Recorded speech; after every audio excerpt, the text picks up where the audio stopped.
देखिए, मैं हिमाचल में हूं, हिमाचल की राजधानी शिमला में हूं, पूरा भाषण सुना इस उम्मीद के साथ कि कल जो सवाल उनसे पूछे गए थे कि क्या सिलेंडर के दाम, उज्ज्वला योजना के तहत मिले सिलेंडर के दाम जो 1100 पहुंच गए हैं वो कम होंगे या नहीं, हाँ या ना, स्मृति ईरानी जवाब दो। कोई जवाब नहीं दिया।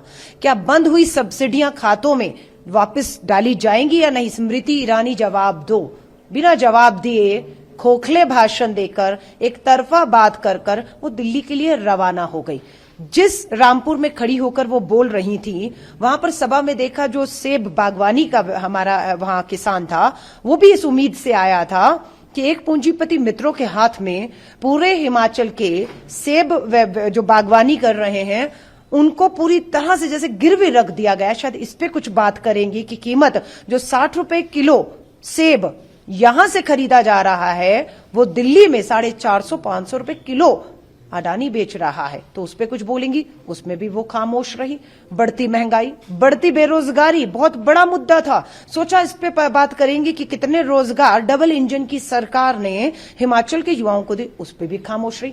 हमला निजी कर रहे हैं, हमले कांग्रेस परिवार के भीतर की बातों पर कर रहे हैं। क्यों? क्योंकि आपके पास मुद्दों पर बात करने को है ही नहीं। हिम्मत होती तो ईरानी जी, पूरा हिमाचल ने अपना सब कुछ, अपने परिवारों का भविष्य, बच्चों का भविष्य, अपने चूल्हे तक आपको सौंपे थे, आपने ठंडे कर दिए, बेरोजगार कर दिए।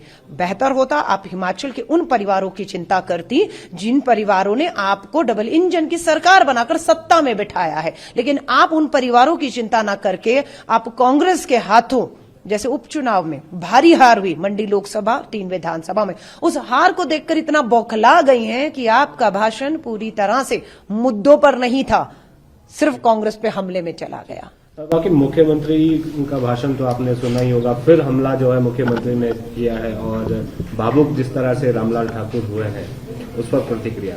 देखिए, मैंने मुख्यमंत्री जी का भाषण गुजर रही थी तो सुन रही थी। उनके घर के बाहर प्रधानमंत्री नरेंद्र मोदी जी के जन्मदिन का जश्न था। सोचा वो जश्न में इतना मगन हो जाएंगे कि कुछ याद नहीं रहेगा, लेकिन मुझे लग रहा है जश्न से ज्यादा एक बौखलाहट थी, एक डर था कांग्रेस के हाथों हारने का। इसलिए उन्होंने आज भी भाषण में मोदी जी का नाम कम लिया और कांग्रेस के नेताओं का नाम ज्यादा लिया और यह साबित करना चाहा कि कांग्रेस में आपस में लड़ाई है, फूट है, इसलिए भाजपा जीत रही है। तो मैं बता देना चाहती हूं, कांग्रेस का परिवार एक है, एकजुट है, एक दूसरे के साथ है, पूरे ताकत बनके हिमाचल की लोगों की समस्याओं को उठा रहा है, आपके सामने लड़ रहा है और आपकी हार आपके भाषण में, आपकी बौखलाहट दिखी हमें। हिमाचल प्रदेश सरकार ने आज मुख्यमंत्री ने एक कैंपेन लॉन्च किया है जिसमें वो डिजिटल व्हीकल्स जारी हैं, डिजिटल प्लेटफॉर्म के साथ जो व्हीकल्स अक्रॉस 68 असेंबली सेगमेंट में जाएंगी, जिसमें वो कह रहे हैं 8 साल का